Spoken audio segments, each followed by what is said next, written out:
If you're on a budget but want to learn to turn $250 into $3,000 for 5 minutes worth of work, this is from one of my clients.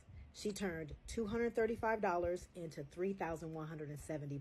I showed her exactly what to do in January, and on March 1st, she cashed this out.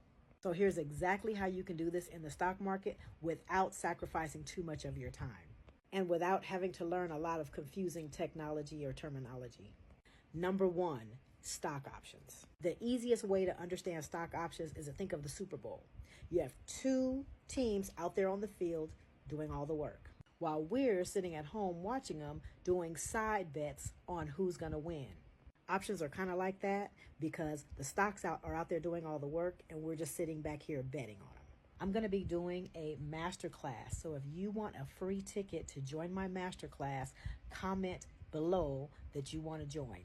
Less than a minute, and I've shown thousands of people step by step how to do it. It's really simple. So in my masterclass, I'll be showing you 4 other places to put your money, and you'll walk away knowing how to trade the stock market in less than 5 minutes.